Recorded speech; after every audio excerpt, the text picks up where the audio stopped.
शांति। 20 अगस्त 2024 के ईश्वरीय महावाक्य। पहले एक नज़र मुरली के मुख्य पॉइंट पर। बाबा ने कहा, बाप कहते हैं इस ज्ञान से भी ऊंच बात है याद की यात्रा, जिसको योग कहा जाता है। योग अक्सर मशहूर है, परंतु यह है याद की यात्रा। उन यात्राओं से तो फिर लौट आते हैं। यह वह यात्रा है जो मुक्ति धाम में जाकर निवास करना है। भला पाठ में आना है, परंतु इस पुरानी दुनिया में नहीं। अपने को आत्मा समझ शिव बाबा को याद करो। भला अपनी सर्विस भी करते रहो। जैसे मिसाल पहरे पर बच्चे हैं, चक्कर लगाते रहते हैं, उनको याद में रहना तो बड़ा सहज है। पहरा देते हो तो एकांत में जितना बाप को याद करेंगे उतना अच्छा है। याद से पाप कटते हैं। और फिर बाबा ने कहा, तुम बच्चों को भी बड़ा प्रेम से बाप और घर को याद करना है। यह मंजिल बड़ी भारी है। एक पंथ दो कार्य, पहरा भी दो, बाप को भी याद करो। कर्म करते बाप को याद करते रहो। पहरे वाले को तो सबसे जास्ती फायदा है। चाहे दिन को चाहे रात को जो पहरा देते हैं उन्हों के लिए बहुत फायदा है। बहादुरी तो इसमें है जो काम करते बाप को याद कर दिखलाओ। कर्म तो करना ही है, क्योंकि तुम हो प्रवृत्ति मार्ग वाले। गृहस्थ व्यवहार में रहते, धंधा आदि करते, बुद्धि में बाप की याद रहे, इसमें तुम्हारी बहुत बहुत कमाई है। घर बैठे शिव बाबा को याद करते रहो। याद तो कहाँ भी बैठ कर सकते हो, कहाँ भी रहते, यह प्रैक्टिस करनी है। और फिर लास्ट में बाबा ने कहा, आत्मा समझ बाप को याद करो। इनको ही योग बल कहा जाता है। बल माना ताकत, शक्ति। बाप को सर्वशक्तिमान कहते हैं ना। बाप खुद कहते हैं, मुझे याद करो। तुम नीचे उतरते उतरते तमो प्रधान बन गए हो, तो वह शक्ति बिल्कुल खत्म हो गई है, पाई की भी नहीं रही है। हमारा काम है मित्र संबंधी आदि जो भी मिले सबको पैगाम देना। दोस्त हो या कोई भी हो, सर्विस का शौक चाहिए। स्नान पर भी याद कर सकते हो। भोजन करते समय बाप को याद करो। इसमें बहुत बहुत कमाई है। और अब सुनते हैं महावाक्यों को विस्तार से। मुरली का सार। मीठे बच्चे, कामकाज करते हुए भी एक बाप की याद रहे। चलते फिरते बाप और घर को याद करो। यही तुम्हारी बहादुरी है। प्रश्न है, बाप का रिगार्ड और डिसरिगार्ड कब और कैसे होता है? उत्तर है, जब तुम बच्चे बाप को अच्छी तरह याद करते हो तब रिगार्ड देते हो। अगर कहते याद करने की फुर्सत नहीं है तो यह भी जैसे डिसरिगार्ड है। वास्तव में यह बाप का डिसरिगार्ड नहीं करते, यह तो अपना ही डिसरिगार्ड करते हो। इसलिए नामी ग्रामी केवल भाषण में नहीं, लेकिन याद की यात्रा में बनो। याद का चार्ट रखो। याद से ही आत्मा सतोप्रधान बनेगी। ओम शांति। रूहानी बच्चों प्रति रूहानी बाप समझाते हैं। यह जो 84 के चक्र का ज्ञान समझाया जाता है, यह तो एक नॉलेज है जो हम बच्चों ने जन्म जन्मांतर पढ़ी है और धारणा करते आए हैं। यह तो बिल्कुल सहज है। यह कोई नई बात नहीं। बाप बैठ समझाते हैं। सतयुग से लेकर कलयुग अंत तक तुमने कितने पुनर्जन्म लिए हैं, यह ज्ञान तो सहज रीति बुद्धि में है ही। यह भी एक पढ़ाई है। रचना के आदि मध्य अंत को समझना है। सो बाप के सिवाय और कोई समझा नहीं सकता। बाप कहते हैं, इसी ज्ञान से भी ऊंच बात है याद की यात्रा, जिसको योग कहा जाता है। योग अक्षर मशहूर है, परंतु यह है याद की यात्रा। जैसे मनुष्य यात्रा पर जाते हैं, कहेंगे हम फलाने तीर्थ यात्रा पर जाते हैं, श्रीनाथ या अमरनाथ जाते हैं, तो वह याद रहता है। अभी तुम जानते हो, रूहानी बाप तो बड़ी लंबी यात्रा सिखलाते हैं कि मुझे याद करो। उन यात्राओं से तो फिर लौट आते हैं। यह वह यात्रा है जो मुक्तिधाम में जाकर निवास करना है। भले पाठ में आना है, परंतु इस पुरानी दुनिया में नहीं। इस पुरानी दुनिया से तुमको वैराग्य है। यह तो छी रावण राज्य है। तो मूल बात है याद की यात्रा। कई बच्चे यह भी समझते नहीं है कि कैसे याद करना है। कोई याद करते हैं व नहीं करते हैं, यह देखने में तो कोई चीज नहीं आती है। बाप कहते हैं अपने को आत्मा समझ मुझ बाप को याद करना है। देखने की तो चीज नहीं, न मालूम पड़ सकता है।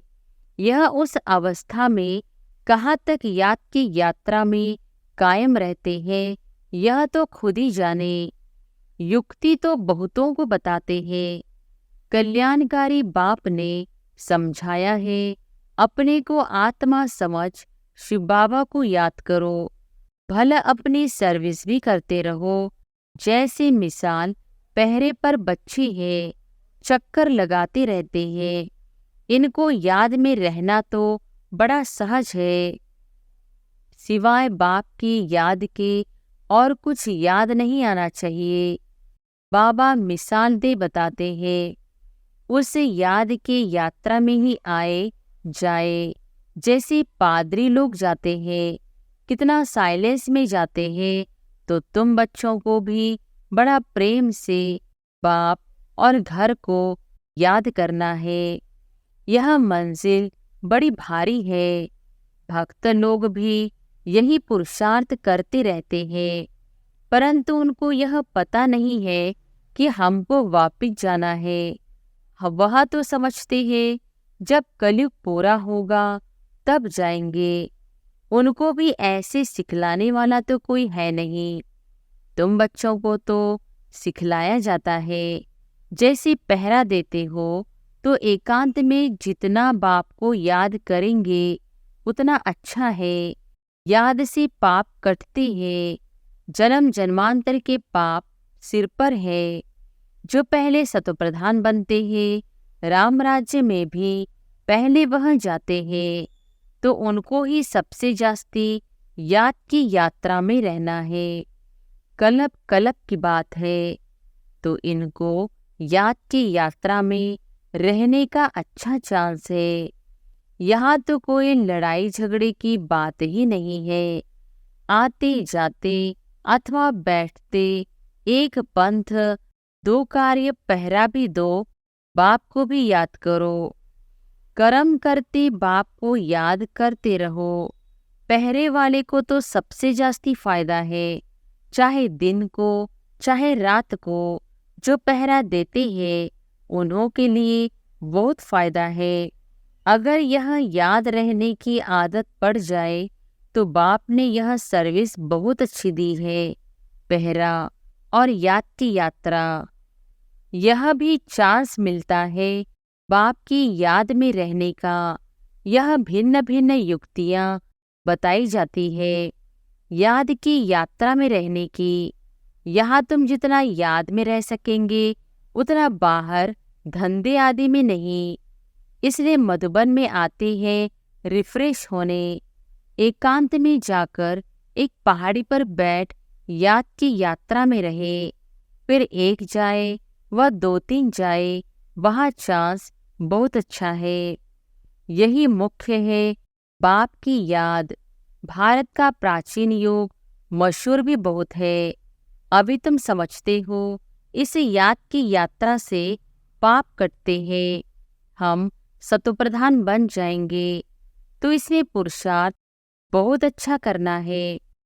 बहादुरी तो इसमें है जो काम करते बाप को याद कर दिखलाओ। कर्म तो करना ही है, क्योंकि तुम हो प्रवृत्ति मार्ग वाले। गृहस्थ व्यवहार में रहते, धंधा आदि करते, बुद्धि में बाप की याद रहे, इसमें तुम्हारी बहुत बहुत कमाई है। भला अभी कई बच्चों की बुद्धि में नहीं आता है। बाप कहते रहते हैं चार्ट रखो, थोड़ा बहुत कोई लिखते हैं। बाप युक्तियां तो बहुत बताते हैं। बच्चे चाहते हैं बाबा के पास जाए, यहाँ बहुत कमाई कर सकते हैं, एकांत बहुत अच्छी है। बाप सम्मुख बैठ समझाते हैं मुझे याद करो तो पाप कट जाए, क्योंकि जन्म जन्मांतर के पाप सिर पर है। विकार के लिए कितने झगड़े चलते हैं, विघ्न पड़ते हैं। कहते हैं बाबा हमको पवित्र रहने नहीं देते। बाप कहते हैं बच्चे तुम याद की यात्रा में रहकर जन्म जन्मांतर के पाप जो सिर पर है वह बोझा उतारो। घर बैठे शिव बाबा को याद करते रहो। याद तो कहाँ भी बैठ कर सकते हो, कहाँ भी रहते यह प्रैक्टिस करनी है। जो भी आए उनको भी पैगाम दो। बाप कहते हैं अपने को आत्मा समझ बाप को याद करो। इनको ही योग बल कहा जाता है। बल माना ताकत, शक्ति। बाप को सर्वशक्तिमान कहते हैं ना, तो वह शक्ति बाप से कैसी मिलेगी? बाप खुद कहते हैं मुझे याद करो। तुम नीचे उतरते उतरते तमोप्रधान बन गए हो, तो वह शक्ति बिल्कुल खत्म हो गई है, पाई की भी नहीं रही है। तुम्हारे में भी कोई है जो अच्छी रीति समझाते हैं, बाप को याद करते हैं, तो अपने से पूछना है हमारा चार्ट कैसा रहता है। बाप तो सर्व बच्चों को कहते हैं याद की यात्रा मुख्य है। याद से ही तुम्हारे पाप कटेंगे। भला कोई सावधान करने वाला भी नहीं हो तो भी बाप को याद कर सकते हो ना। भला विलायत में अकेले रहो तो भी याद में रह सकते हो। समझो कोई शादी किया हुआ है स्त्री और कोई जगह है, तो उनको भी लिख सकते हो। तुम एक बात सिर्फ याद करो, बाप को याद करो, तो जन्म जन्मांतर के पाप भस्म हो जाएंगे। विनाश सामने खड़ा है। बाप युक्तियां तो बहुत अच्छी समझाते हैं और समझाते रहते हैं, फिर कोई करे न करे उनकी मर्जी। बच्चे भी समझते होंगे कि बाप राय तो बहुत अच्छी देते हैं। हमारा काम है मित्र संबंधियों आदि जो भी है सबको पैगाम देना। दोस्त हो या कोई भी हो, सर्विस का शौक चाहिए। तुम्हारे पास चित्र तो है, बैज भी है, यह बड़ी अच्छी चीज है। बैज किसको भी लक्ष्मी नारायण बना सकता है। त्रिमूर्ति की चित्र पर अच्छी तरह समझाना है। इनके ऊपर शिव है। वो लोग त्रिमूर्ति बनाते हैं, ऊपर में शिव दिखाते नहीं। शिव को न जानने कारण भारत का बेड़ा डूबा हुआ है। अब शिव बाबा द्वारा ही भारत का बेड़ा पार होता है। पुकारते हैं पतित पावन आकर हम पतितों को पावन बनाओ। फिर भी सर्वव्यापी कह देते हैं। कितनी पाई पैसे की भूल है। बाप बैठ समझाते हैं तुमको ऐसे ऐसे भाषण करना है। बाप भी डायरेक्शन देते रहते हैं ऐसे म्यूजियम खोलो, सर्विस करो तो बहुत आएंगे। सर्कस भी बड़े बड़े शहरों में खोलते हैं ना, कितना उन्हों के पास सामान रहता है। गांव गांव से देखने के लिए लोग आते हैं, इसलिए बाबा कहते हैं तुम भी ऐसा खूबसूरत म्यूजियम बनाओ जो देखकर खुश हो जाए, फिर औरों को जाकर सुनाए। यह भी समझाते हैं जो कुछ सर्विस होती है क्लब पहले मिसल होती है, परंतु सतोप्रधान बनने का होना बहुत रखना है। इसमें ही बच्चे गफलत करते हैं। माया विघ्न भी इस याद की यात्रा में ही डालती है। अपने दिल से पूछना है, इतना हमको शौक है, मेहनत करते हैं। ज्ञान तो कॉमन बात है, बाप बिगर 84 का चक्र कोई समझा न सके। बाकी याद की यात्रा है मुख्य, पिछाड़े में कोई भी याद न आए सिवाय एक बाप के। डायरेक्शन तो बाप पूरे देते रहते हैं। मुख्य बात है याद करने की। तुम कोई को भी समझा सकते हो, भला कोई भी हो, तुमसे बैच पर समझाओ। और कोई के पास ऐसे अर्थ सहित मेडल नहीं होते। मिलिट्री वाले अच्छा काम करते हैं तो उनको मेडल मिलते हैं। राय साहेब का मेडल सब देखेंगे, इनको वाइसराय से टाइटल मिला है। आगे वाइसराय होते थे, अभी तो उनके पास कोई पावर नहीं है। अभी तो कितने झगड़े लगे पड़े हैं, मनुष्य बहुत हो गए हैं, तो उनके लिए जमीन चाहिए। शहर में अभी बाबा स्वर्ग की स्थापना कर रहे हैं। इतने सब खलास हो, बाकी कितने थोड़े जाकर रहेंगे। जमीन ढेर होगी, वहां तो सब कुछ नया होगा। उस नई दुनिया में चलने के लिए फिर अच्छी रीति पुरुषार्थ करना है। हर एक मनुष्य पुरुषार्थ करते हैं बहुत ऊंच पद पाने का। कोई पूरा पुरुषार्थ नहीं करते तो समझते हैं नापास हो जाएंगे। खुद भी समझते हैं हम फेल हो जाएंगे, फिर पढ़ाई आदि को छोड़कर नौकरी में लग जाते हैं। आजकल तो नौकरियों में भी बहुत कड़े कायदे निकालते रहते हैं। मनुष्य बहुत दुखी। अब बाबा तुमको ऐसा रास्ता बताते हैं जो 21 जन्म कभी दुख का नाम नहीं रहेगा। बाप कहते हैं सिर्फ याद की यात्रा में रहो, जितना हो सके। रात को बहुत अच्छा है, भले लेटे हुए याद करो। कोई को फिर नींद आ जाती है। बूढ़ा होगा, जास्ती बैठ नहीं सकेगा तो जरूर सो जाएगा। लेटे हुए बाप को याद करते रहेंगे, बड़ी खुशी अंदर में होती रहेगी, क्योंकि बहुत बहुत कमाई है। यह तो समझते हो टाइम पड़ा है, परंतु मौत का कोई ठिकाना नहीं। तो बाप समझाते हैं मूल है याद की यात्रा। बाहर शहर में तो मुश्किल है, यहाँ आते हैं तो बड़ा अच्छा चांस मिलता है। कोई फिक्रात की बात नहीं, इसलिए यहाँ चार्ट बढ़ाते रहो।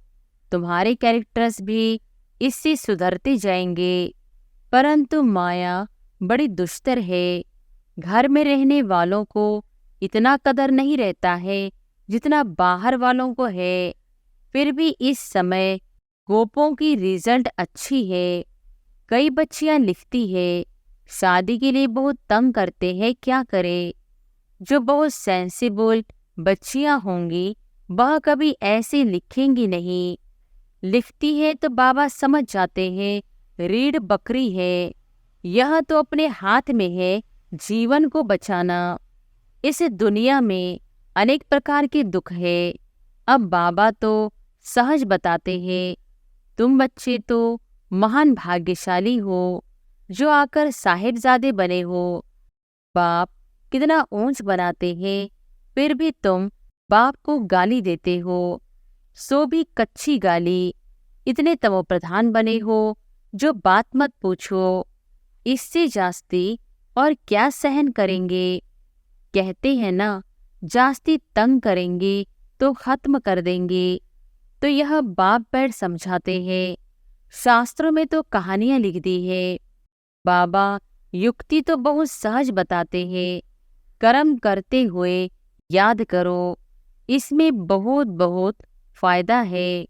सवेरे आकर याद में बैठो, बहुत मजा आएगा। परंतु इतना शौक नहीं है। टीचर स्टूडेंट की चलन से समझ जाते हैं यह फेल हो जाएंगे। बाप भी समझते हैं यह फेल हो जाएंगे, सो भी कल्प कल्पांतर के लिए। भले भाषण में तो बहुत होशियार है, प्रदर्शनी भी समझा लेते हैं, परंतु याद है नहीं, इसमें फेल हो पड़ते हैं। यह भी जैसे डिसरिगार्ड करते हैं, अपना ही करते हैं। शिव बाबा का तो डिसरिगार्ड होता नहीं। ऐसे कोई कह न सके कि हमको फुर्सत ही नहीं याद करने की। बाबा मानेंगे नहीं। स्नान पर भी याद कर सकते हो।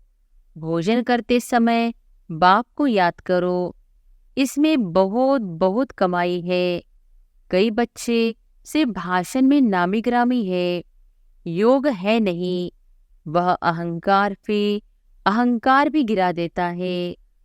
अच्छा, मीठे मीठे सिकिलधे बच्चों प्रति मात पिता बाप दादा का याद प्यार और गुड मॉर्निंग। रूहानी बाप के रूहानी बच्चों को नमस्ते। धारणा के लिए मुख्य सार। पहली पॉइंट, सर्वशक्तिमान बाप से शक्ति लेने के लिए याद का चार्ट बढ़ाना है। याद की भिन्न भिन्न युक्तियां रचनी है। एकांत में बैठ विशेष कमाई जमा करनी है। दूसरी पॉइंट, सतोप्रधान बनने का ओना रखना है, गफलत नहीं करनी है, अहंकार में नहीं आना है, सर्विस का शौक भी रखना है, साथ साथ याद की यात्रा पर भी रहना है। वरदान है, सब कुछ बाप हवाले कर कमल पुष्प समान न्यारे प्यारे रहने वाले डबल लाइट भव। सब कुछ बाप हवाले कर कमल पुष्प समान न्यारे प्यारे रहने वाले डबल लाइट भव। बाप का बनना अर्थात सब बोझ बाप को दे देना। डबल लाइट का अर्थ ही है सब कुछ बाप हवाले करना। यह तन भी मेरा नहीं, तो जब तन ही नहीं तो बाकी क्या आप? सबका वायदा ही है। तन भी तेरा, मन भी तेरा, धन भी तेरा। जब सब कुछ तेरा कहा तो बोझ किस बात का? इसलिए कमल पुष्प का दृष्टांत स्मृति में रख सदा न्यारे और प्यारे रहो तो डबल लाइट बन जाएंगे। स्लोगन है, रूहानियत से रोब को समाप्त कर स्वयं को शरीर की स्मृति से गलाने वाले ही सच्चे पांडव है। रूहानियत से रोब को समाप्त कर स्वयं को शरीर की स्मृति से गलाने वाले ही सच्चे पांडव है। अच्छा, ओम शांति।